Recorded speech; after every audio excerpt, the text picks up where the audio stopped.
سبيل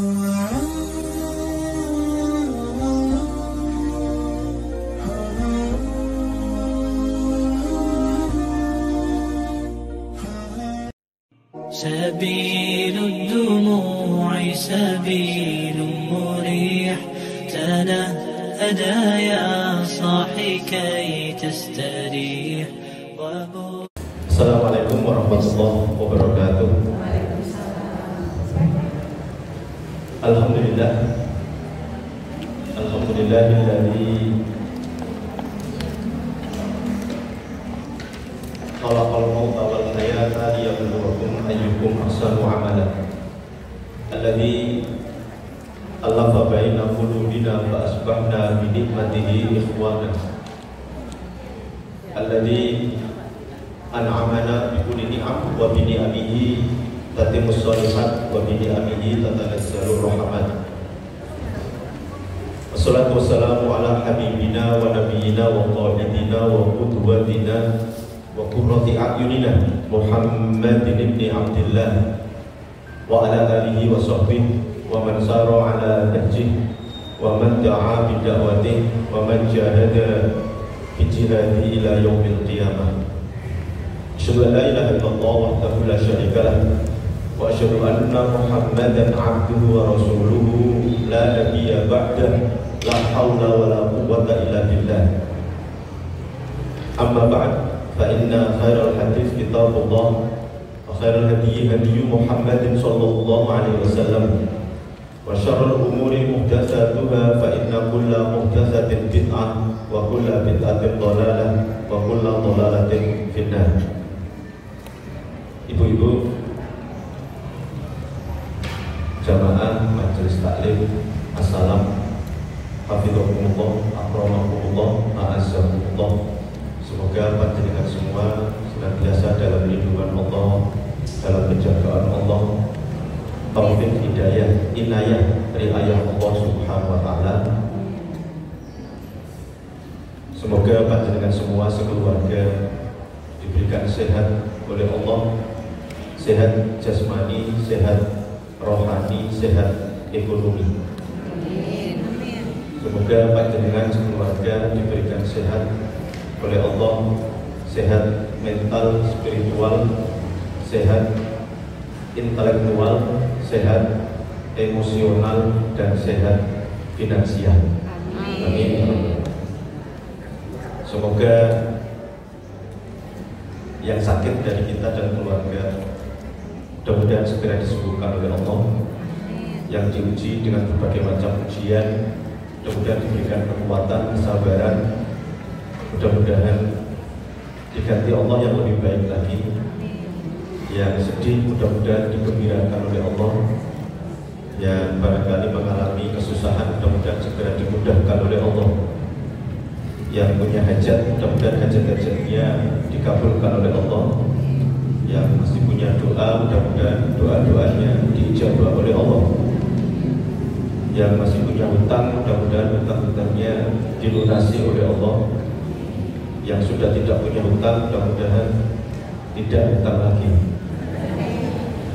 Yang mendamba pasangan pendamping hidup baik yang jejaka, perawan atau duda dan janda, semoga segera mendapatkan pendamping hidup.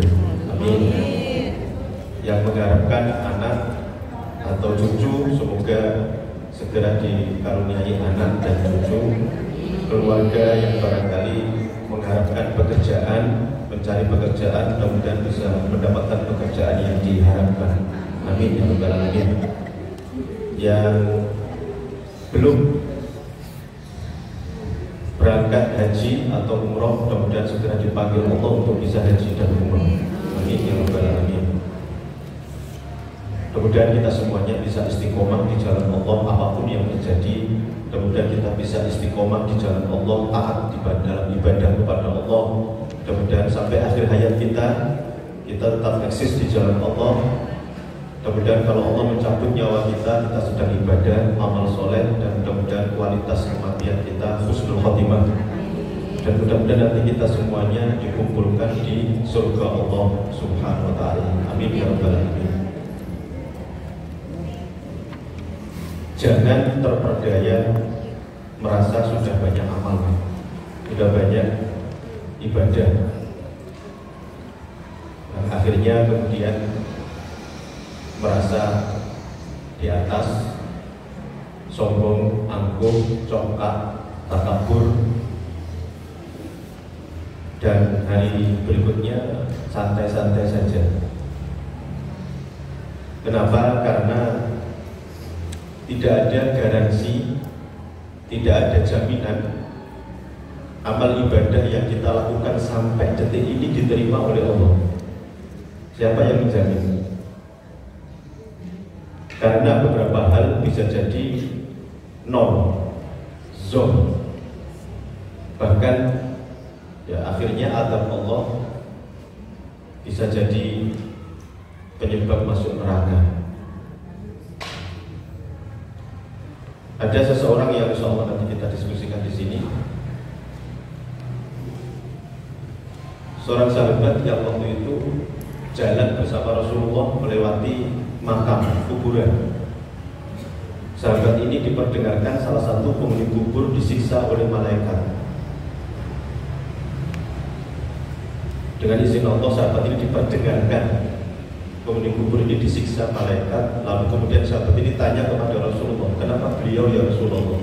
Apa sebabnya sampai disiksa di kubur? Yang kalau disiksa di kubur itu sudah pasti nanti disiksa di akhirat, tempatnya di neraka. Na'udzubillah.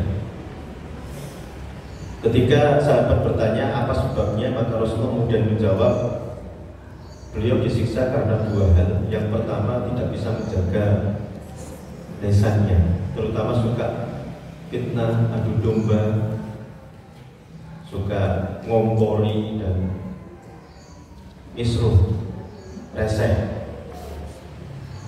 Yang kedua, sahabat ini disiksa karena tidak menjaga toharoh, kesucian ketika buang air kecil, istinjanya kurang maksimal, sempurna, sehingga masih ada sisa air seni yang itu ketika nempel, ketika masih netes di baju, di kain, di badan, dan itu adalah najis. Ketika dipakai wudu, otomatis wudunya tidak sah, dan ketika dipakai sholat, otomatis sholatnya tidak sah.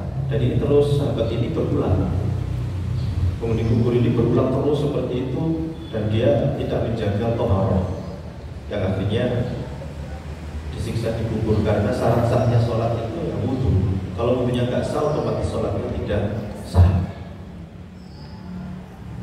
Ini menjadi pelajaran kita berharga semua. Kemudian ada 3 orang yang di akhirat itu dipanggil Allah satu persatu, ditanya, wahai fulan, yang pertama dipanggil, dulu aku beri kepadamu banyak sekali harta, kamu jadi orang kaya, kamu gunakan untuk apa harta itu? Ya Allah, aku gunakan untuk infak, sedekah, untuk membantu ini, bantu itu, nyumbang ini, nyumbang itu. Maka Allah kemudian menjawab, betul, itu yang kamu lakukan, tapi niatmu bukan karena aku, niatmu bukan karena Allah, gak ikhlas karena Allah, tapi karena pencitraan, biar dianggap dermawan, suka bantu ini itu dan lain sebagainya. Akhirnya orang ini kemudian dilemparkan ke dalam api neraka. Na'udzubillah. Yang kedua dipanggil, kemudian yang kedua ini kebetulan pandai, pinter, banyak ilmu. Pertanyaannya sama, fulan, dulu di dunia aku berikan kepadamu banyak sekali ilmu, kamu gunakan untuk apa itu?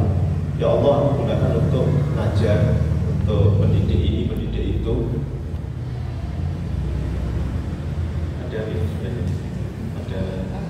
Ada nggak ada, laptopnya ada? Nggak ada. Oh ya, saya lihat itu tinggal laptopnya aja ya. Baik, fulan, dulu aku berikan kepadamu banyak ilmu, kamu gunakan untuk apa? Ya Allah, aku gunakan untuk ngajar di sana, ngajar di sini, untuk menyebarkan ilmu. Dijawab sama Allah, itu yang kamu lakukan dulu, tapi niatmu bukan karena aku, bukan karena Allah. Pencitraan aja, kamu biar nanti dipuji bahwa kamu adalah pinter, cendekiawan, intelek, wawasannya luas, hebat, pandai. Akhirnya kemudian orang ini dilemparkan ke dalam neraka. Yang ketiga dipanggil lagi oleh Allah, Fulan,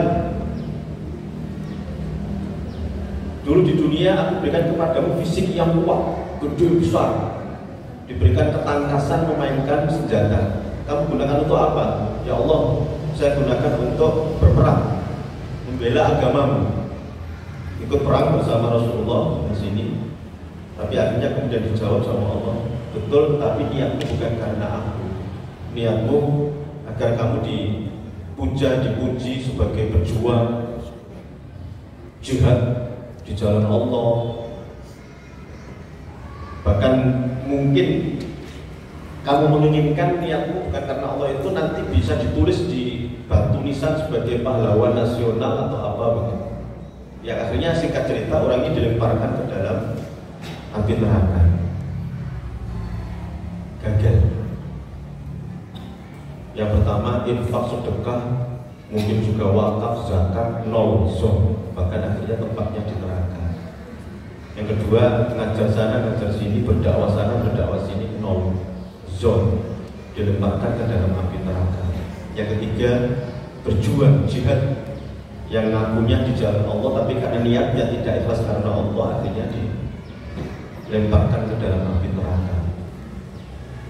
Itulah maka kemudian sesungguhnya kita itu disuruh selalu tawadhu, rendah hati, bahkan kita nggak boleh menganggap kita sudah baik.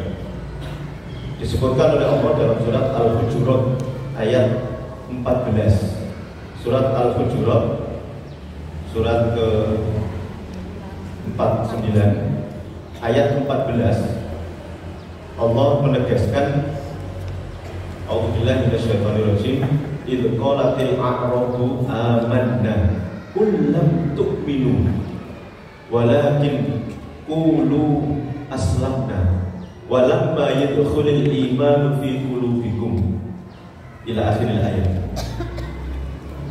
Ketika orang Arab Badui berkata, orang Arab Badui itu orang Arab desa yang nggak pernah makan bangku sekolah,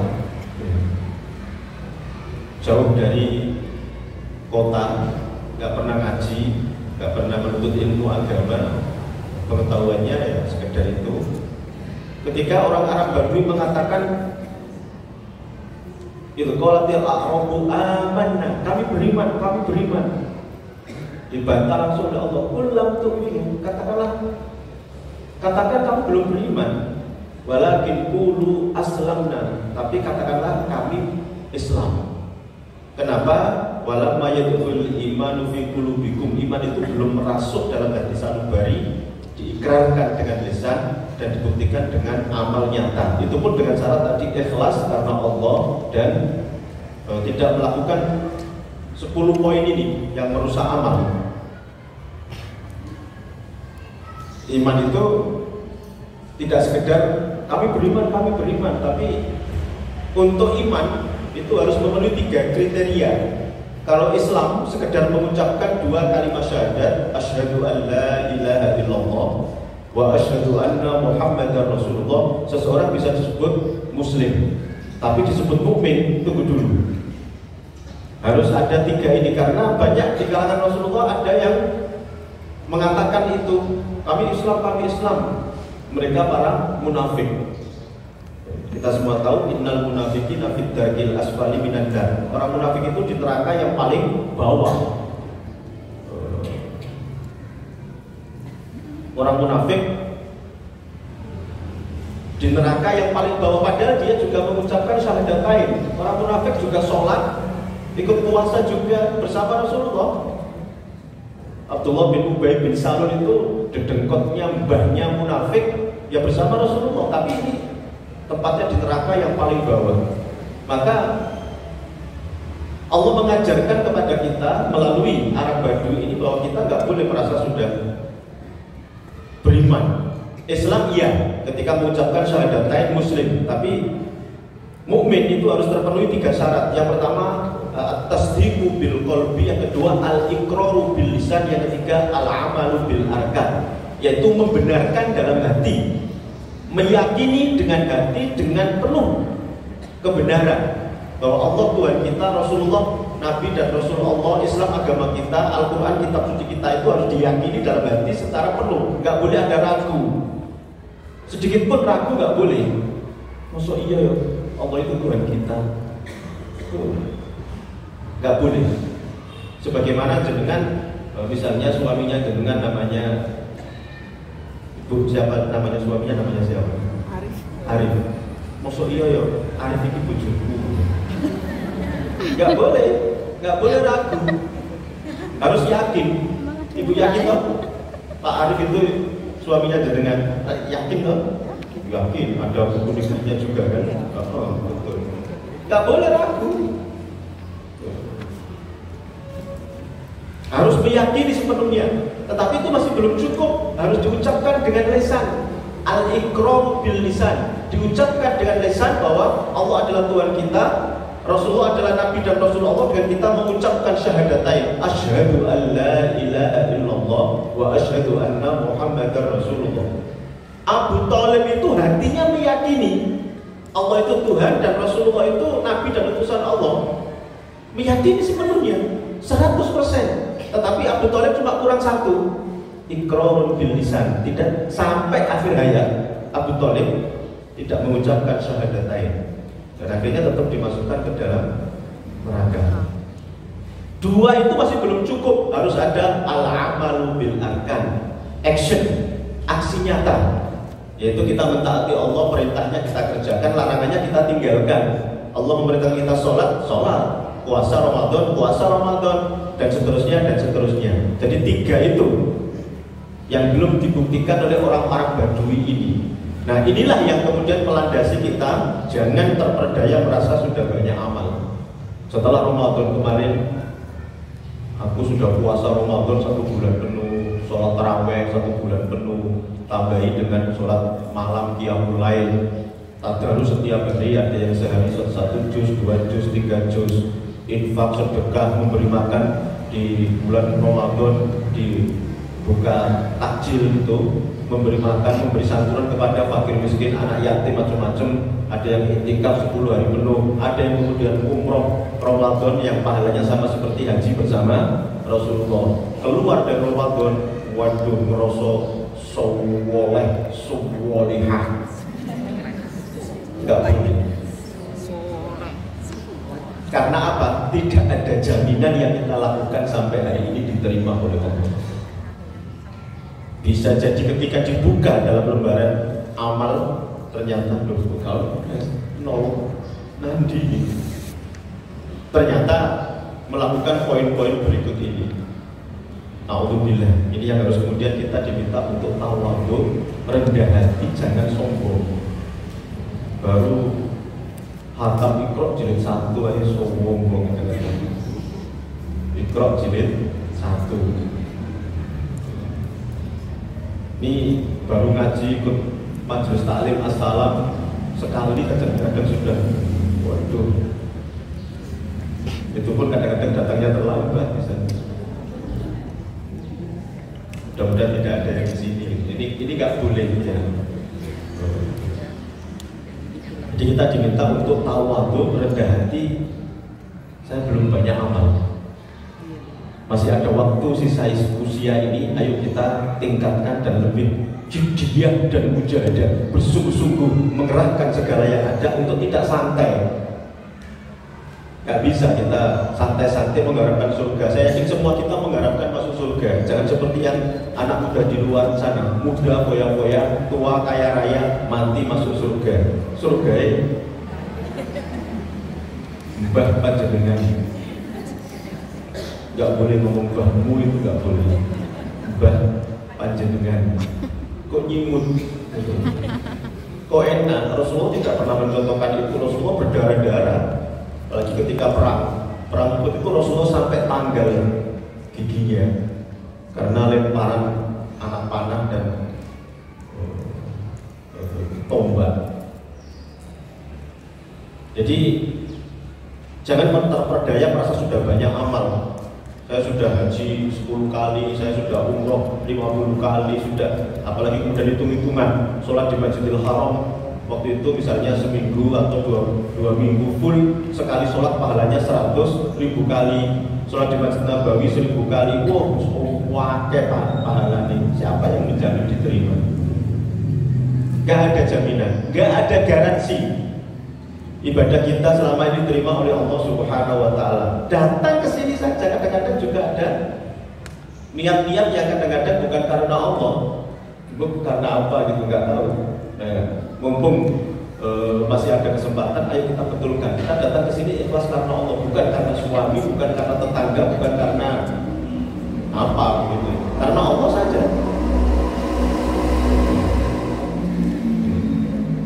Ada yang datang ke sini gara-gara karena apa? Jualan. Ada jualan. Karena jualan. Terus ada lagi karena apa? Nganggur di rumah. Oh, ustadznya cocok, bukan karena itu. Bukan itu. Enggak. Sudah, kalau nomor 1 saja. Banyak virus perusak amal. Nomor 1, kafir, jelas. Syirik, murtad, nifak. Ini sesungguhnya satu kesatuan. Semuanya intinya kafir. Murtad, keluar dari Islam. Dan jangan dianggap kecil. Di Malang ini ada ustadz mubalik, pindah agama dan meninggalnya ketika sudah murtad itu, yang akhirnya jasadnya dikremasi ya, bukan dikeramasi ya. Dikremasi. Kementerian Agama lagi malu-maluin tulis nemen gitu. Ustadz mubalik, baca Qurannya bagus, ceramah, orator nih. Maka hati-hati. Dulu ada yang ngantar sekolah ke sini, TK Salam. Saya sering ketemu sama istri saya. Saya juga ngantar anak saya yang kecil, kebetulan satu kelas dengan anaknya. Sering ngobrol-ngobrol di masjidnya, belum seperti ini. Setelah lulus sudah bilang lost kontak. Tahun ini kemarin atau berapa gitu ya, istri saya menyampaikan bahwa ibu itu ternyata masuk Kristen. Memang ketika ngantar anaknya sekolah di sini dulu itu, anaknya itu anak satu-satunya TK ya. Ibunya ini janda basah. Janda basah itu habis mandi atau habis kehujanan gitu. Sesungguhnya nomor HP-nya masih disimpan sama istri, tapi dihubungi nggak ada, katanya sudah ganti nomor. Ya gimana lagi? Nikah dengan laki-laki nggak tahu, pokoknya intinya Kristen dan akhirnya ikut agama suaminya. Karena di Indonesia ini kan nggak boleh nikah beda agama. Meskipun di Dispenduk Capil, apalagi di KUA jelas ditolak. Di Dispenduk Capil aja nggak boleh nikah beda agama. Islam dengan Kristen, Kristen dengan Islam nggak bisa, Hindu dengan Buddha, Hindu dengan Islam nggak bisa. Jadi harus satu agama. Kalau selain Islam, nah misalnya Kristen, Hindu, Buddha bisa nikah di Dispenduk Capil. Akhirnya yang bersangkutan dalam kondisi murtad. Alhamdulillah. Maka Al-Quran wanti-wanti wala tamutunna illa wa antum muslimun. Jangan mati kecuali Islam. Pertahankan. Nah dia mau menikahi aku ya Pak, kan agamanya Kristen. Masa nggak ada laki-laki yang Islam? Kalaupun memang harus nggak itu juga nggak apa-apa. Allah sudah menyiapkan jodoh kita di surga nanti. Kalau laki-laki kan dapat bidadari, kalau perempuan dapat bidadari. Nanti ada di surga. Nggak usah khawatir. Nikah itu juga bukan jaminan untuk bisa mendapatkan surga. Sebagaimana tidak menikah juga tidak berarti kemudian masuk neraka, kan begitu. Sama-sama berjuang ya. Nih, hati-hati dengan murtad. Gerakan harokatul irtidad, gerakan pemurtadan banyak sekali. Bahkan mereka punya semboyan pacari, hamili, murtadkan. Jadi hati-hati dengan anak-anak kita, keluarga, ini jadi sasaran tembak, dipacari oleh laki-laki yang Kristen dan dihamili, terus setelah hamil punya anak, nggak mungkin biasanya mau cerai itu akhirnya ya murtadkan, ikut agama suaminya. Saya pernah dimintai tolong sama bapak ibu yang di Gadang, perumahan Gadang yang ada Islam itu Gadang urgensi, yang sebelumnya. Tapi sudah terlambat. Kita diskusi di situ, kumpul, karena anaknya ini pacarnya itu Kristen, dan ketika ditelusuri ternyata Kristennya Kristen misionaris. Jadi bukan sekedar agama aja, dan kita sudah jelaskan panjang lebar tentang Islam macam-macam. Ya singkat cerita akhirnya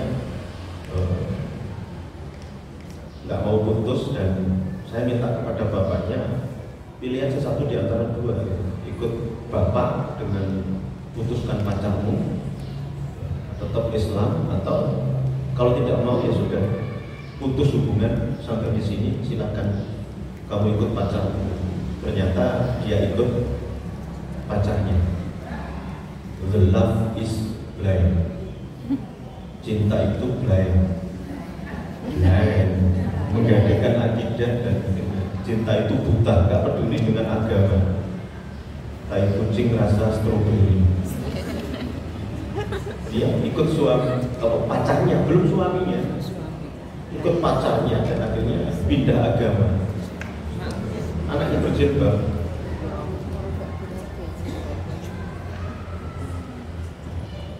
Kasus yang sama juga saya pernah diminta untuk, tapi kali ada yang sudah terlambat. Di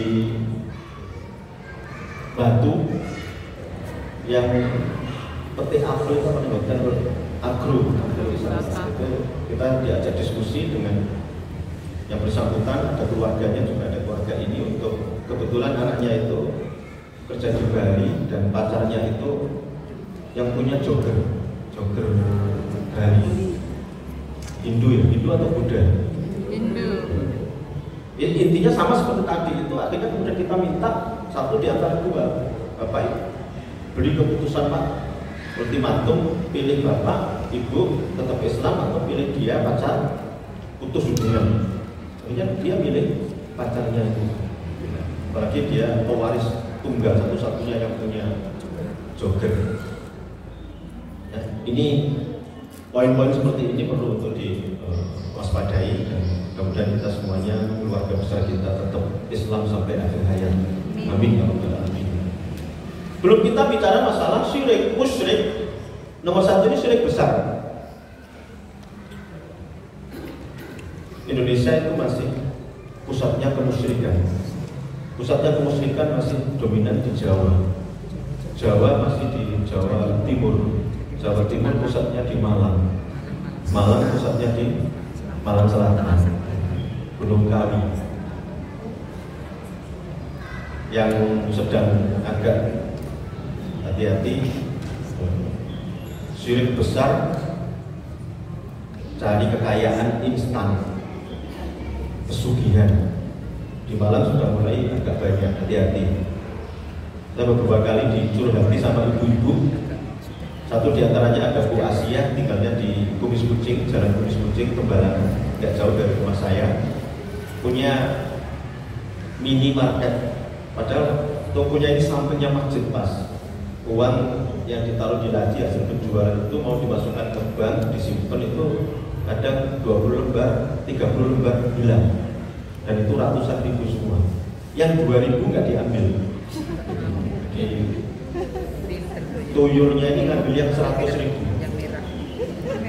yang merah. Ya, saya sering nyampaikan kepada bapak-bapak, Pak, kalau ngasih belanja ke istri jenengan yang 2000-an aja. Tuyul nggak mau yang 2000. Nanti biar di dompet juga kelihatan tebel, 2000.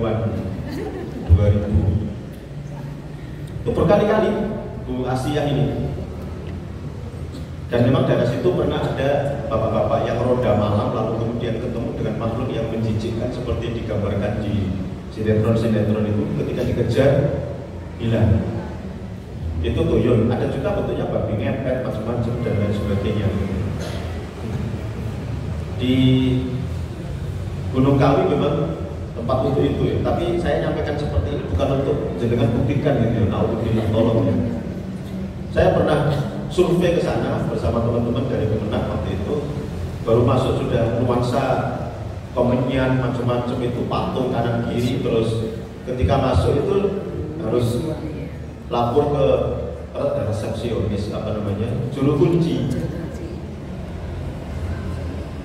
Kalau masuk sini ada maharnya, mas kawin mahar.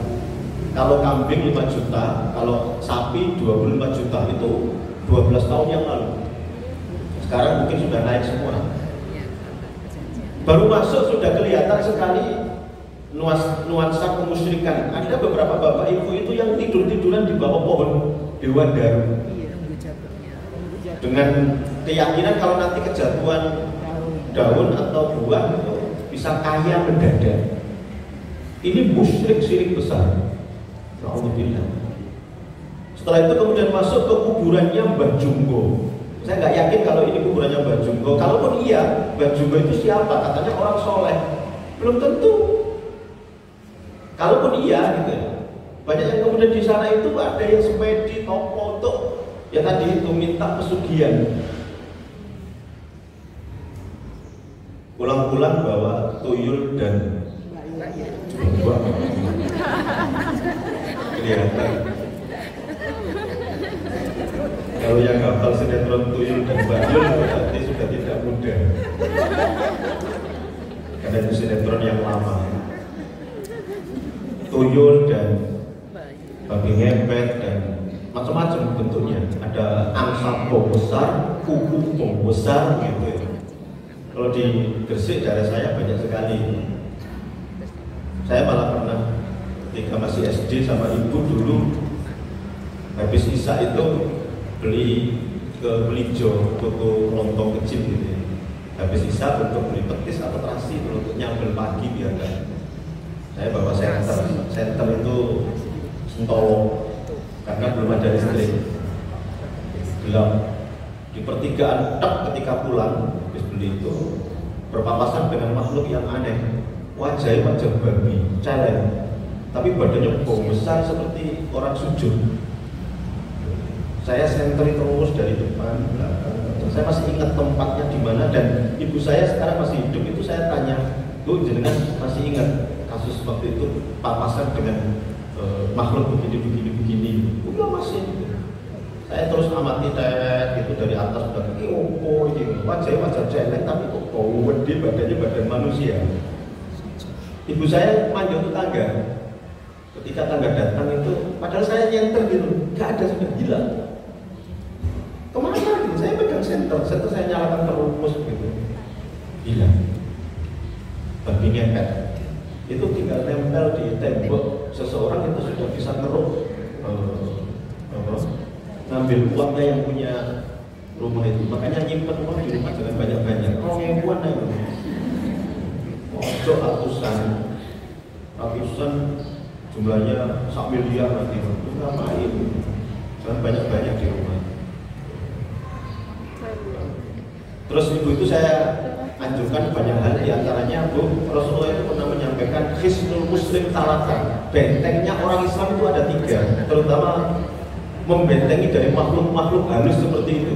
Jin, setan, dukun, paranormal, ngirim tenung, santet, itu bisa dibentengi dengan 3 hal. Ini kata Rasulullah, Hisnul Muslim Talata. Bentengnya orang Islam, Muslim ada 3. Yang pertama, al-masjid, rajin di masjid seperti ini. Ya tentu ketika datang ke masjid bukan untuk tidur, bukan untuk main game. Yang jenengan barangkali ada dapat sudah kiriman video dengan tulisan Allah nunggu haji 15 sampai 20 tahun di depan Ka'bah itu main game. Astagfirullahaladzim. Bau bacot. di depan Ka'bah main game di shooting, yang nyuntik juga luar biasa terus itu ikuti juga main game yang cannonball atau apa gitu ya, pokoknya gitulah depan Ka'bah. Di masjid juga begitu, bukan hanya untuk pindah tidur ke masjid, daripada di rumah nggak bisa tidur ke masjid saja pengajian, apalagi ngambil posisi yang aman untuk bisa tidur. Ke masjid untuk ibadah ngaji, ini kan taman-taman surga. Ini yang nanti bisa membentengi kita dari makhluk halus, jin, setan, tenung, santet, babi ngepet, macam-macam begitu. Tolong aktif di masjid, paksakan untuk ikut kajian-kajian semacam ini. Enggak lama, paling cuma 1 jam, 1 jam setengah maksimal. Itu pun kalau yang datangnya tepat, gak terlambat. Kalau datangnya terlambat ya paling cuma 1 jam. Itu pun kalau benar-benar konsentrasi serius mendengarkan, karena kelihatannya sepertinya mendengarkan, tapi arwahnya terbang kemana? Iya kan? Apalagi sudah ada fotokopinya begini, nggak usah nyatet. Saya kan selalu menyampaikan ini ya, karena fotokopi ini biasa dibukti bahwa saya menyampaikan ini, insya Allah tidak ada yang bertentangan dengan Al-Quran hadis, nggak bertentangan dengan Pancasila dan Undang-Undang Dasar 1945. Yang kedua, dengan fotokopi ini, itu karena yang saya hadapi ini rata-rata kan 30 tahun ke atas, beda dengan yang 30 tahun ke bawah. Kalau 30 tahun ke bawah itu ketika menyampaikan, meskipun yang bersangkutan sepertinya nggak mendengar, itu langsung nyatet, langsung connect dan bisa nyimpen di otaknya. Tapi kalau 30 tahun ke atas, Pak Ibu ngomong, tapi arwah terbang kemana? Kadang-kadang ada yang masuk telinga kanan, keluar telinga kanan. Keluar mencari sandal mental, melbu kuping tengen, melbu kuping kiwa masih lumayan masuk gitu. Ini enggak ya, kadang-kadang melbu kuping tengen, melbunya ya kuping tengen, mental langsung del gitu. Makanya ini nanti bisa disimpan. Ya, ini musyrik ya, yang ini banyak. Itu yang pertama, rajin di masjid. Yang kedua, tilawatul Quran, rajin baca Al-Quran. Apalagi jelas-jelas ada nasnya, rumah yang dibaca di dalamnya surat Al-Baqarah tidak akan dimasuki jin setan. Al-Baqarah full, gak kuat Pak, setel murotal, MP3, MP4 atau HP bunyikan. La taj'alu buyutakum maqabir, jangan jadikan rumah kalian itu kuburan. Rumah yang kuburan seperti apa ya Rasulullah? Alladzi la yuqra'u fihil Qur'an, yang rumah itu tidak pernah dibacain Al-Qur'an di dalamnya. Meskipun rumahnya besar, kau gede, magrong pinggir, embong, kalau tidak pernah dibacain Al-Qur'an, di mata Allah adalah kuburan. Meskipun penerangannya mungkin berapa 5 juta watt atau berapa begitu terang beneran, tapi kalau kuburan itu di mata Allah ya poweteng, dedet, gelap gulita. Kuburan itu kotor, jorok, serem, angker, menakutkan di mata Allah. Maka baca di rumah itu Al-Quran, jadi bisa menjadi benteng perisai kita. Saya nggak bisa baca Al-Quran Pak, hafal Al-Quran berapa surat itu aja diulang-ulang. Aku lebih hafal tolong surat Pak. Wal asr kullu inna atau inna. 3 surat the best seller. Ini yang aku hafalkan, tambahin dengan Al-Fatihah 4 surat, itu saja diulang setiap hari. Itu sudah baca Al-Quran itu. Malah kalau kemudian trikul Al-Ikhlas, Al-Falaq, An-Nas, ini kan kalau dibaca itu sama seperti baca Al-Quran seluruhnya. Ya meskipun jangan cuma trikul doa aja. Aku khatam sedina ping 5. Waduh, apa yang diwaca trikul. Ya. Sama seperti makan singkong 2 piring, itu sama seperti makan nasi 1 piring. Ya wes makan wae singkong, esuk 2 piring singkong, awan 2 piring singkong, sore malam 2 piring singkong. Bangun tidur jadi singkong. Tilawatul Quran, ayo suami, anak-anak ajak ini, insyaallah luar biasa rumahnya. Nawwiru buyutakum bi qiraatil Quran, sinanilah rumah kalian dengan bacaan Al-Quran. Al-Quran akan memberikan syafaat nanti pada hari kiamat. Keutamaan Al-Quran yang kita baca itu ada 20 lebih, nanti bisa browsing internet. Keutamaan. Dan itu yang kedua. Yang ketiga, bentengnya orang Islam, zikrullah, zikir, perbanyak zikir.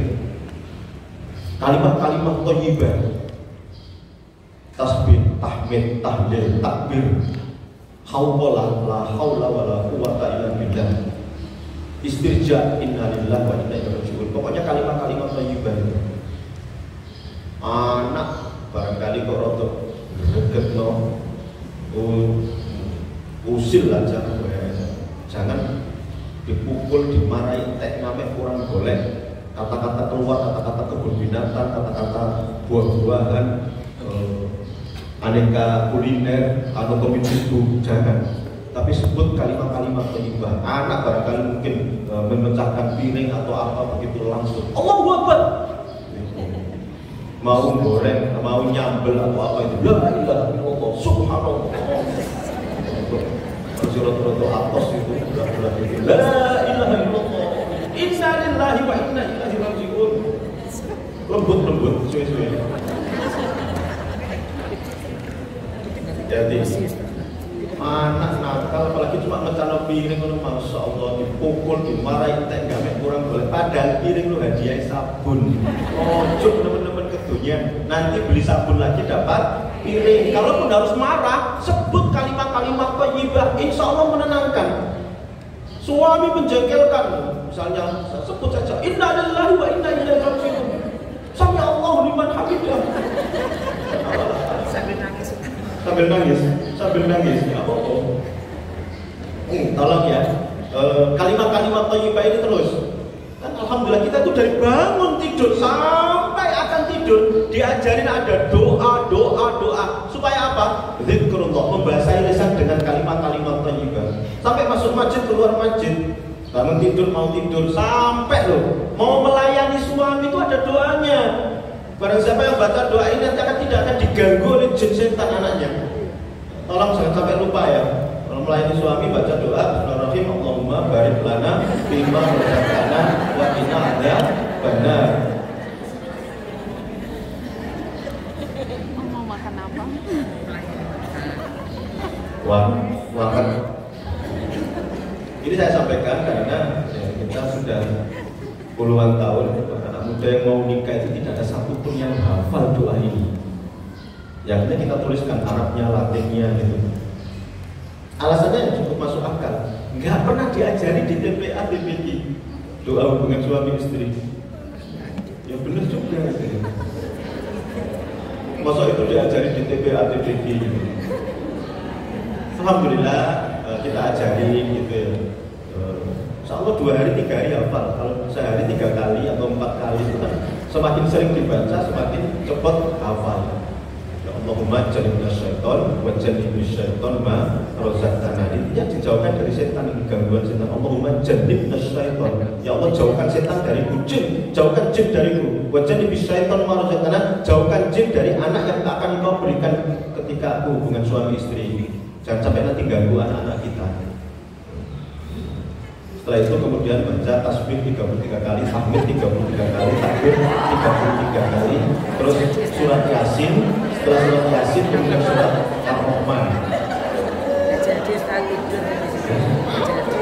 Gak jadi apa? Jadi terus tidur. Ya, kul huwai.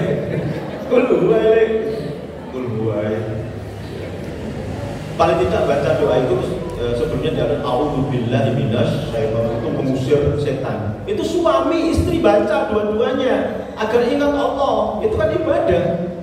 Wa fi bud'i ahadikum shadaqah. Dengan melayani suami mendatangi istri itu ibadah, dapat pahala. Sahabat sampai ada yang protes, ya Rasulullah, seseorang menyalurkan hasratnya kok bernilai ibadah itu dari mana? Rasul sudah menjelaskan, kalau itu disalurkan kepada bukan pasangannya yang sah, kalau laki-laki tidak disalurkan kepada istrinya yang sah, kalau perempuan tidak disalurkan kepada suaminya yang sah, maka apa tidak berdosa? Berdosa, bahkan itu dosa besar, kata Rasulullah. Demikian juga kalau itu disalurkan kepada suaminya yang sah, itu pahala ibadah, dapat pahala. Yuk, perbanyak pahala. Baik, bicara nomor 1 sangat panjang sekali. Apalagi kalau kita bicara masalah syirik ini, ya Allah, sampai hari ini di Malang ini terutama takhayul khurafat. Saya pernah menyampaikan kepada panjenengan kalau tidak salah, fenomena syirik di Indonesia ada 30 lebih. Belum khurafat dan takhayul. Khurafat takhayul juga ada 30 lebih. Misalnya Logodino, Solo Suro. Ini bulan Solo, nyaris nggak ada hajatan. Syawal kemarin banyak. Terus bulan depan, bulan besar, banyak lagi. Setelah itu Suro, takut lagi. Kenapa? Itu takhayul khurafat. Tapi ini bisa naik tingkatnya, stadiumnya menjadi syirik. Ketika meyakini selain Allah atau selain Allah itu bisa menjadikan rusak dan mafsadah, maldorot. Kalau diyakini bahwa misalnya ketika nikah pada bulan Syawal atau Suro itu nanti rumah tangganya nggak akan lama kemudian akan cerai. Itu bisa masuk dalam kategori syirik. Siapa yang menjamin ketika nikah pada bulan selain Solo dan Suro lalu kemudian rumah tangganya sakinah mawaddah warahmah? Tidak ada. Sebagaimana tidak ada yang menghalangi ketika orang itu nikahnya pada bulan Solo dan Suro lalu rumah tangganya bisa bahagia masuk surga. Apalagi ini bulan-bulan yang dimuliakan oleh Allah. Ada 4 bulan yang selain Ramadan itu dimuliakan oleh Allah. Dzulqa'dah Solo, terus Dzulhijjah besar, terus Muharram Suro, terus satunya lagi Rajab. Ini bulan min ashhuril hurum, dimuliakan oleh Allah Subhanahu wa taala. Ini hanya ada di Jawa. Bahkan Jawanya Jawa Tengah, Jawa Timur. Malang terutama. Wedi gitu loh kalau mau ngadakan hajatan bulan Solo sama Suro. Why not? Ini bulan dimuliakan oleh Allah Subhanahu wa taala. Kenapa, Pak? Apa sih kenapa sampai kemudian masuk syirik? Karena ketika orang itu meyakini ada hari baik, hari jelek, berarti kita itu langsung menjas yang membuat hari dan bulan jelek. Siapa yang membuat hari dan bulan? Allah Subhanahu wa taala. Kita langsung memvonis, menjas Allah bahwa Allah itu jelek karena membuat hari jelek, karena membuat bulan jelek. Sementara selama ini yang mengatakan hari baik, hari jelek itu kan dia datangnya ke orang pinter alias dukun. Nah, orang pinter itu disebut pinter karena yang datang itu tidak pinter alias goblok melihat saya. Mereka disebut orang pinter karena yang datang itu BODOH GOBLOK. Gak boleh ngomong goblok, itu gak boleh. Ini cuma contoh kan. GBLK. Mereka sendiri ada di antara dukun paranormal itu namanya Ki Joko Bundu. Ki Joko Bundu bertanya-tanya, ada profesor doktor yang konsultasi ke saya masalah rumah tangga. Air ini loh saya komat committee, saya jual 1 miliar. Menurut itu ya dibeli. Lebih bodoh mana dia dengan saya? Profesor doktor UI, guru besar. 500 sampai 1000 ya ini air segini ini. Saya jual 1 miliar, dibeli. Makanya mereka cepat kaya. Dukun paranormal itu cepat kaya. Rata-rata istrinya 2, 3, 4. Yang subur dulu istrinya berapa? 9.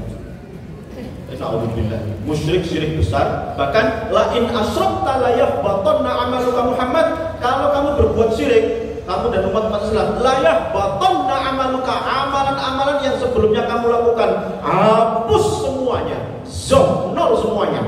Mungkin sudah haji 1000 kali, umroh 5000 kali, infak sedekah mungkin 5000 triliun barangkali, baca Al-Quran sudah khatam 5000 kali, semuanya nol zon. Hati-hati. Nomor 1 ini pembahasannya panjang sekali. Baik, waktunya sangat singkat. Nomor 2, riya dan sum'ah. Tadi saya sampaikan juga 3 orang yang ketika niatnya bukan karena Allah langsung tempatnya neraka. Riya itu memperlihatkan amal ibadahnya kepada orang lain langsung ataupun tidak, misalnya medsos macam-macam, agar nanti dipuji, dipuja, digunggung, dilem. Sum'ah itu memperdengarkan ibadahnya kepada orang lain dengan tujuan untuk nanti dipuji juga. Sebenarnya sama ini, riya dan sum'ah artinya sama, yaitu pencitraan. Cuma kalau sum'ah itu tidak memperlihatkan, tapi memperdengarkan. Misalnya minta tolong ke takmir masjid. Misalnya pas Jumatan, ini ada infak dari Bu Fulana 10.000 rupiah misalnya. 10.000 aja diumum loh. Nah, riya sum'ah ini yang paling aku takutkan, di antara yang aku takuti menimpa kalian adalah syirik kecil. Apa itu riya? Kalau riya itu menghapus amal yang dilakukan itu saja. Ini syirik kecil ya. Tapi kalau yang syirik besar tadi menghapus apa? Semua. Ini hati-hati. Nah, nomor 2 ini di zaman seperti ini harus ekstra hati-hati. Riya, pamer, pencitraan yang sering terjadi adalah langsung selfie terus di-upload di medsos, WA atau Facebook status. Hati-hati.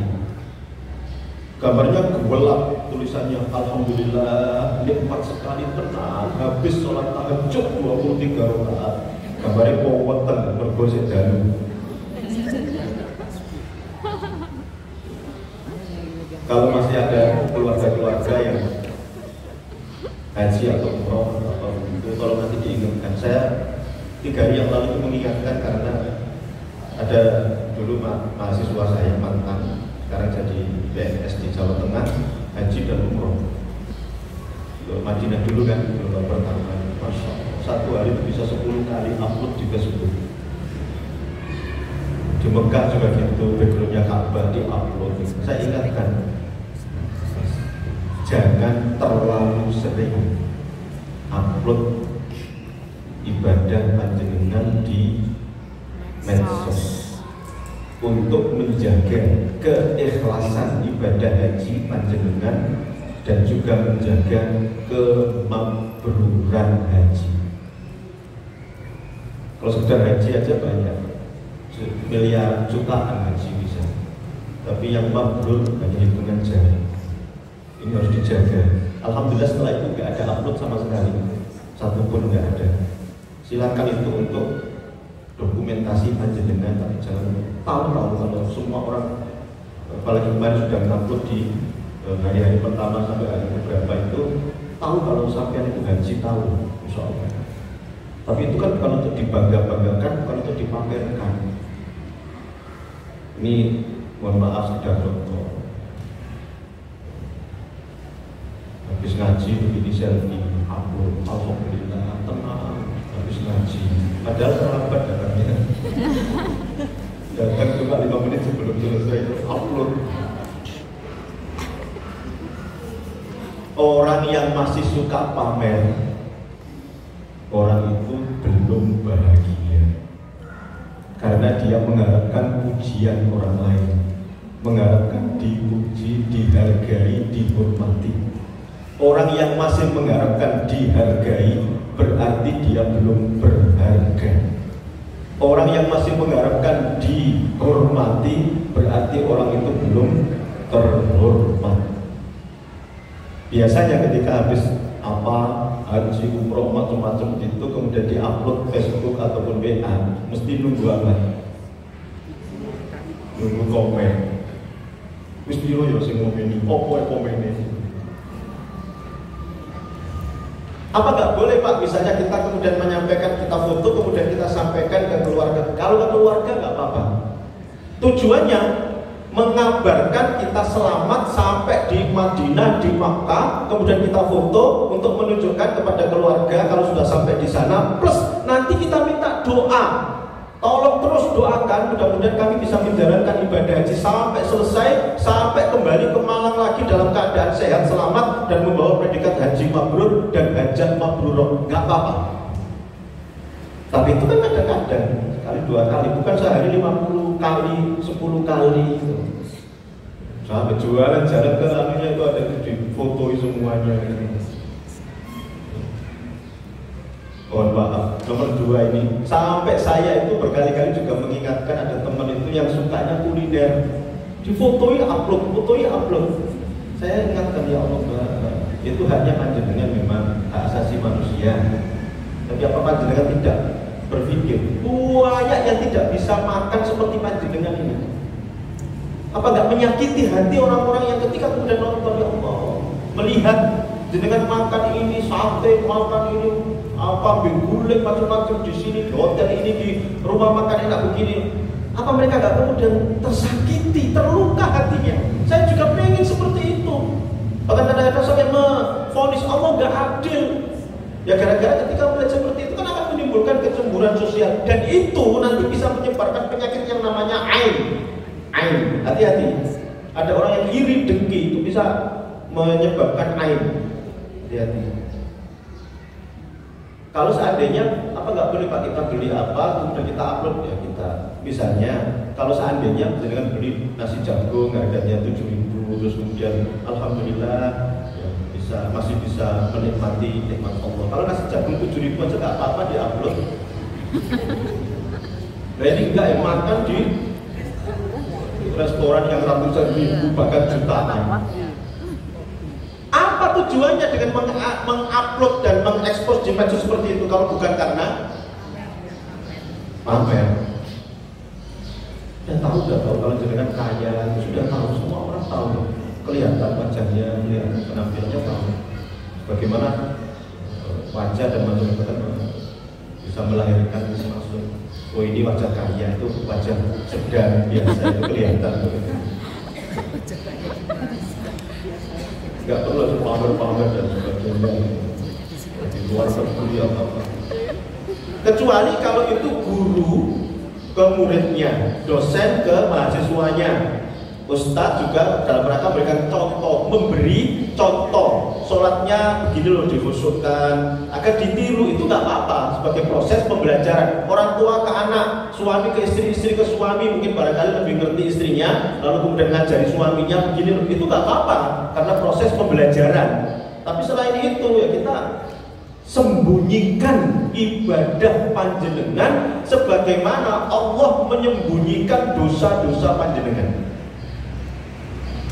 Sembunyikan ibadah panjenengan sebagaimana panjenengan menyembunyikan dosa. Di samping Allah yang menyembunyikan aib dan dosa itu, cukuplah Allah yang tahu. Kita bukan itu. Karena apa? Nanti bisa berusaha amal itu. Kata tadi ketika kemudian ada 3 orang yang dipanggil oleh Allah, akhirnya dilemparkan ke dalam api neraka gara-gara pencitraan, gara-gara niatnya bukan karena Allah. Hati-hati. HP ini ya kadang bisa baik, tapi kadang juga bisa menyesatkan. Setan gepeng, ya, setan gepeng. Ya, riya, sum'ah, tolong. Ya. Kadang-kadang perbedaannya tipis antara kita niat untuk memotivasi orang dengan kita niat agak pamer begitu, itu ada tipis sekali itu. Harus dijaga, gitu ya. Insyaallah seperti itu. Saya aja ini ya. Saya tulis H titik ini karena permintaan dari banyak orang. Saya awalnya nggak usah ditulis H itu kan gelar untuk yang pergi haji sesungguhnya. Tapi di kita ini, masyarakat kita ini kadang-kadang gelar-gelar apakah akademik atau non akademik itu masih sangat menentukan sekali. Ngisi di beberapa tempat, misalnya dengan tahu barangkali Masjid Raden Patah Munibro itu sekarang sudah nggak boleh ada yang ngisi kecuali ya, paling nggak doktor lah, profesor itu, padahal bukan dari jurusan agama, yang khotib Jumat, yang apa begitu, rata-rata di sana itu S3 ke atas, S2, S1 nggak laku. Apalagi ngisi masalah haji, kemudian yang bersangkutan belum haji, mas, nggak dikabulkan, nggak akan mungkin bisa, nggak didengar. Apalagi wajah-wajah seperti saya begini, wajah-wajah besok, wajah-wajah melarat, apa mungkin bisa haji gitu. Itu kadang-kadang karena faktor itu saja saya sesungguhnya nggak mau menulis hal ini, karena itu bukan untuk gagah-gagahan. Apalagi saya hajinya meskipun sudah 4 kali tapi haji saya nggak dibayar, nggak bayar. Saya 4 kali haji nggak bayar, tapi bahkan dibayar. Saya sesungguhnya ya nggak perlu ini saya tulis, tapi karena permintaan dari beberapa orang sampai ada yang meminta ketika ngisi di mana itu saya pakai PowerPoint itu, minta tolong untuk ditulis semua gelarnya lengkap. Udah saya tulis tapi dia ditambahin K lagi sebelumnya, Kiai Haji gitu. Bisa karena dengan saya tidak minta untuk ditulis tapi ditulis seperti itu. Ya ini untuk menjaga keikhlasan, mari nomor 2 ini kita jaga karena ini bisa merusak amal, merusak ibadah. Meskipun jenengan tidak ekspos itu Allah Maha melihat, Allah Maha. Malaikat Raqib Atid melihat, mencatat. Enggak dipuji orang enggak apa-apa. Yang penting dipuji Allah Subhanahu wa taala. Allah tidak akan lupa itu semuanya. Wa may ya'mal mithqala dzarratin khairan yarah wa may ya'mal mithqala dzarratin syarran yarah. Itu nomor 2. Nomor 3, mendustakan takdir. 3 orang yang Allah tidak menerima ibadah wajib, ibadah sunnah, yaitu yang pertama durhaka kepada orang tua, nyebut-nyebut sedekah, mungkin, dan ketiga adalah mendustakan takdir. Takdir baik, terutama takdir buruk. Suaminya di PHK aja kadang-kadang gak terima, sampai nesu-nesu, bahkan ada yang kemudian gugat cerai. Suaminya di PHK, kondisi suaminya tidak begitu kaya dalam tanda kutip, meskipun sesungguhnya kalau dibandingkan dengan yang di bawahnya masih jauh lebih kaya ya. Tapi kadang-kadang ada yang itu, aku biar dilamar anak ibu pati, anak ibu gubernur, tak tolak, ngerimo sampean jeketek ini tak boleh itu. Jangan bodoh. Suami jenengan itu sudah takdir Allah, keputusan Allah 50.000 tahun sebelum Allah menciptakan langit dan bumi. Kata Allah maqadirul khalaiqi qabla ay yakhluqas samawati wal arda bi 50 alf sanah. Hadis sahih. Allah mencatat takdir kita itu 50.000 tahun sebelum Allah menciptakan langit dan bumi. Makanya ada orang yang pacaran dari Sabang sampai ke Merauke sampai ke Maroko. Ada yang pacaran dari Singosari sampai ke Singaraja, sampai ke Singaparna, sampai ke Singapura. Nggak jadi suami istri. Akhirnya nikah dengan depan rumah sendiri. Takdir. Nah ini nggak boleh kita ingkari. Udah sakit kalau kemudian ngamuk-ngamuk, apakah dengan kita ngamuk, ngomel-ngomel lalu kemudian langsung sembuh? Terima takdir Allah. Dan iman itu kan menerima, yang ke-6 itu kan iman kepada takdir Allah baik ataupun buruk. Terima, semuanya itu ada kebaikan. Allah misalnya memberikan kita sakit, itu ada 4 kebaikan. Yang pertama, dihapus dosa. Jangankan sakit berat, tertusuk duri saja kita sabar menerimanya, dihapus dosa. Yang kedua, ditambah pahala dengan kesabaran itu. Yang ketiga, dengan adanya sakit itu kita akan semakin dekat kepada Allah. Kalau sehat, kadang-kadang pagi, siang, malam kepala dipakai kaki, kaki dipakai kepala untuk nyari uang. Tapi ketika diuji sakit, banyak waktu untuk apa? Dekat kepada Allah, banyak istighfar, banyak taubat, banyak berdoa, ya Allah sembuhkan ya Allah. Yang keempat, dengan adanya sakit, Allah mengajak kita untuk bisa merasakan betapa nikmatnya sehat. Kalau kita nggak pernah sakit gigi, kita nggak pernah tahu bagaimana nikmatnya sehat gigi.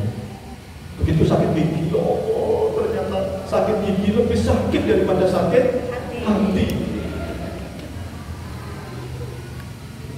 Nih nomor 3 ya, terima saja suami dengan segala kelebihan dan kekurangan. Ada yang kelebihan berat badan macam-macam, tidak apa-apa. Itu sudah tulisan dari Allah, takdir dari Allah. Yang keempat, durhaka sama orang tua. Jelas ya tadi hadisnya di atas itu. Yang masih punya bapak ibu, tolong sering-sering, paling enggak say hello, telepon, fit call, Instagram, YouTube, kirim ke sana. Yang sudah meninggal doakan. Bahkan kalau sudah meninggal itu kita bisa infak sedekah, kita atasnamakan bapak ibu. Insya Allah nyampe di kitab Ar-Ruh Ibnu Qayyim Al-Jauziyah sampai niatkan untuk bapak ibu yang sudah meninggal. Yang masih hidup jangan hitung-hitungan. Kalau untuk orang tua, bahkan kita sebenarnya harta kita itu ya miliknya orang tua. Kadang-kadang kita itu jenguk orang tua setahun sekali Idul Fitri. Koyok yo gitu nggowo kongguan tapi isinya rengginang. Sampai di lokasi di rumah itu kita koyok kasih uang 200.000. Balik ke Malang anak papat disangoni seket. Menunggu kelompok yang digowo semongko walu.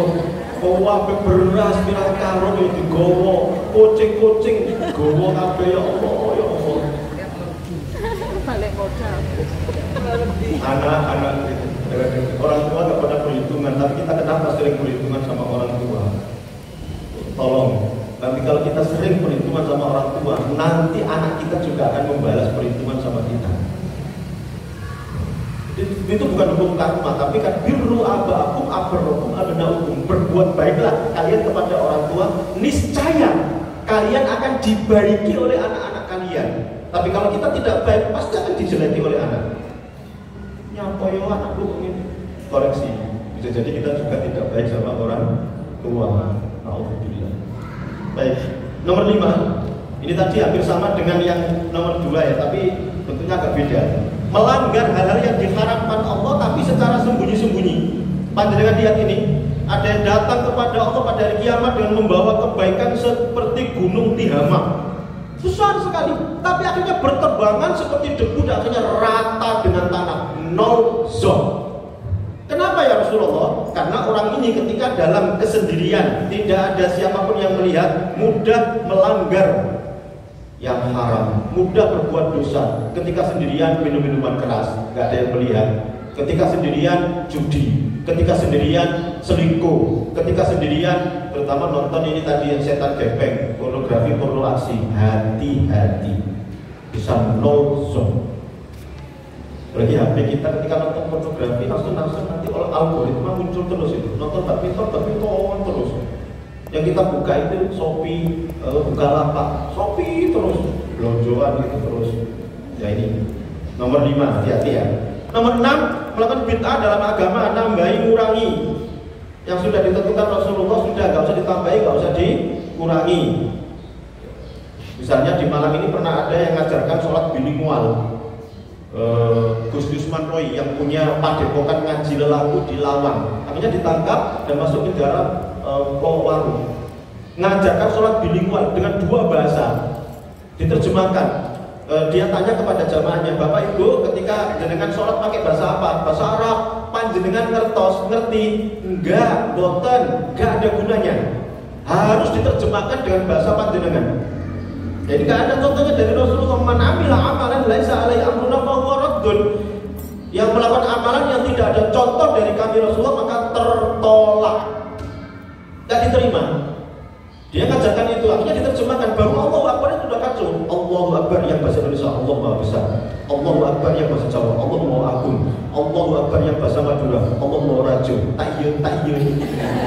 Baru Allahu Akbar. Kacau. Sudah lah yang disampaikan Rasulullah, dicontohkan sudah, gak usah ditambahin, gak usah dikurangi, sudah. Yang dicontohkan Rasulullah itu sudah semuanya yang belum bisa kita kerjakan, apalagi nambahi, kurangi. Makanya Bapak Ibu, Ibu-ibu, tolong punya nomornya HP-nya Ustadz. Nanti kalau misalnya diajak oleh seseorang ngapalin ini, apakah ada contohnya? Nanti kita cari secara ilmiah rujukannya. Kemarin ada yang di grup itu menyampaikan bahwa yang menjenguk kuburannya orang tua pada hari Jumat ya, itu yang mau Ustadz Kiai pada hari Jumat, maka pahalanya sama seperti haji dan umroh. Saya sampaikan itu dhaif, maudhu, lemah dan palsu hadis itu.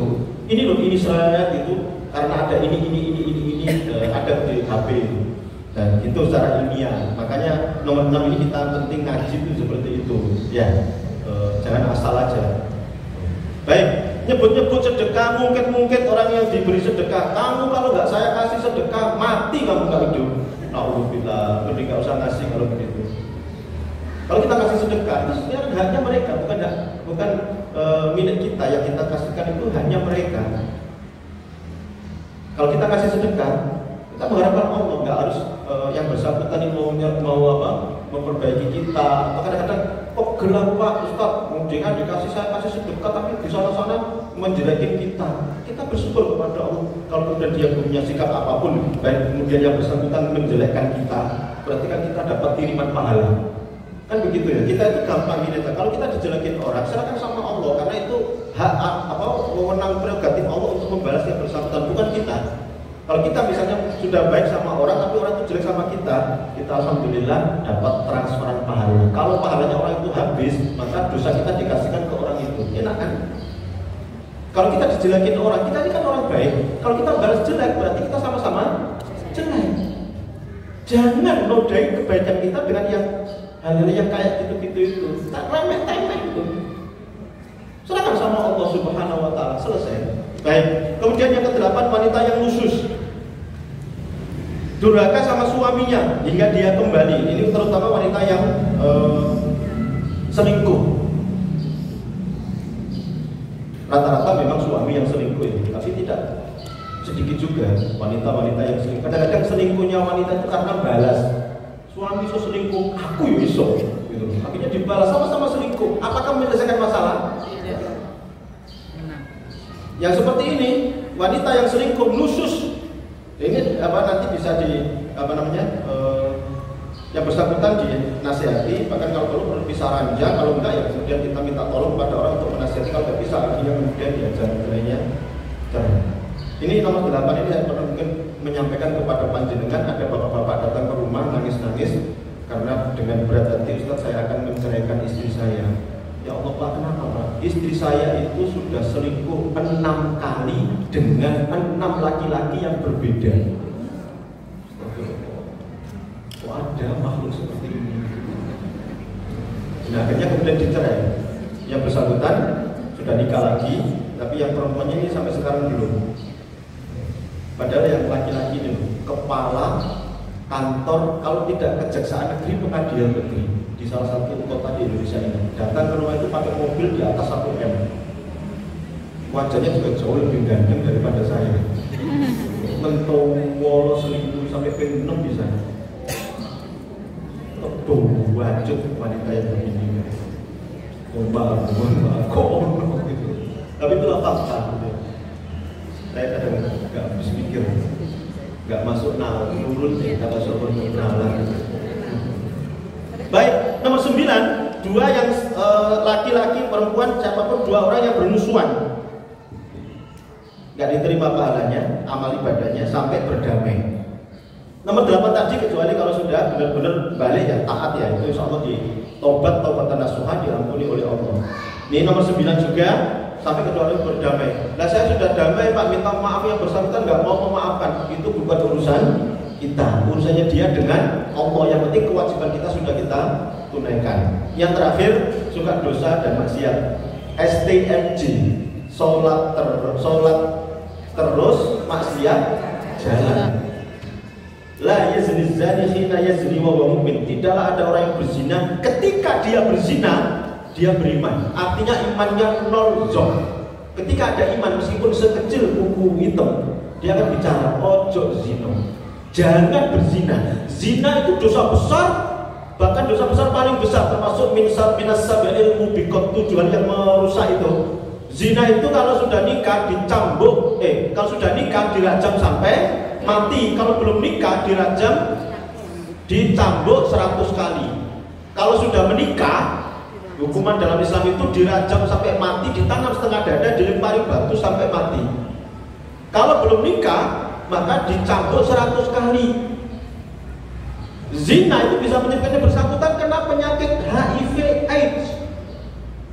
Zina enake sak klenteng, melarate pirang-pirang rendeng, iso dadeknya puyeng, awak kemeng, ana sing gedhe. Ya Allah, kita sudah punya suami, dikasih suami. Dia kok lebih ganteng, dia ada suami yang dia lebih cantik, iya umur 17 tahun dibanding istri dengan umur 65 tahun. Kalau ada orang lebih cantik itu kan orang lain, nggak halal untuk jenengan. Jenengan sudah dikasih Allah yang halal. Lagi yang cantik ataupun ganteng itu sesungguhnya faktor lampu. Kalau lampu dimatikan sama. Baik, ibu-ibu, ini barangkali yang dapat saya sampaikan. Saya akan kembali ke haribaan. Mudah-mudahan apa yang sudah kita lakukan sampai hari ini, kalaupun ada niatan-niatan yang tidak benar yang merusak semuanya, barangkali ada niatan-niatan tidak ikhlas karena Allah, langsung istighfar taubat. Insya Allah kan kita sambung dalam kesempatan yang akan datang dengan niat. Ini kan merusak amal, nanti akan kita sambung dengan yang menebus atau yang melebur dosa-dosa. Ada banyak amalan istighfar, macam dan sebagainya. Perbanyak istighfar. Sekali lagi masih ada sisa waktu, masih ada sisa usia. Mari kita perbanyak pahala yuk fastabiqul khairat, berlomba-lomba dalam kebaikan. Insyaallah kalaupun kemarin ada yang zong 0, masih ada kesempatan untuk taubat sehingga bisa menghapus dosa itu. Dan mudah-mudahan ketika kita memaksimalkan waktu dengan banyak amal, dengan banyak fastabiqul khairat, mudah-mudahan kalau Allah mencabut nyawa kita, insyaallah kita husnul khotimah, dan mudah-mudahan nanti kita semuanya dikumpulkan di surga Allah Subhanahu wa taala. Saling mencari, kalau jenengan dulu masuk surga, carilah saya. Kalau saya dulu, saya akan mencari panjenengan. Mana jamaah asalam ya Allah, gitu. Dan itu saling kita mendoakan semuanya. Mudah-mudahan sekali lagi kesempatan kenikmatan nikmat jenengan bisa dipertemukan dengan orang-orang soleh, komunitas orang-orang soleh ini penting. Ya, saya berkali-kali tidak bosan-bosan menyampaikan untuk bisa menjaga kebaikan kita. TTA, tempat, teman, aktivitas tolong dijaga. Ada TTS, teka-teki, silang. Ada TTM, teman tapi mesra. Nah, saya inginkan TTA, teman, tempat, aktivitas. Teman itu pengaruhnya besar sekali. Kalau temannya baik akan ikut baik, kalau jelek bisa ikut jelek, karena teman itu penyakit menular. Kanan kiri dengan songan, suwe-suwe ya. Tempat itu juga pengaruhnya besar, di mana kita berada, kantor kita itu pengaruhnya besar. Ini tempat yang terbaik di muka bumi. Afdhalul biqa' fil ardi masjid. Sebaik-baik tempat di muka bumi adalah masjid. Kemudian majelis ilmu itu taman surga. Kemudian kita selalu ini. Dan aktivitas kegiatan kita ngaji, thalabul ilm. Thalabul ilm itu ada 15 lebih keutamaan. Kemudian sekali lagi kita semuanya semakin hari semakin baik, semakin hari semakin kita ajak nanti suami, anak-anak. Kemudian kita semuanya kita ajak istri, kita ajak suami, kita ajak anak, keluarga besar kita untuk masuk surga bersama-sama. Walaupun subhanallah wa bihamdika asyhadu an la ilaha illa anta astaghfiruka wa atubu ilaik. Assalamualaikum warahmatullahi wabarakatuh. Allahu Rabbi wal Islamu dini wa Muhammadan Rasulullah.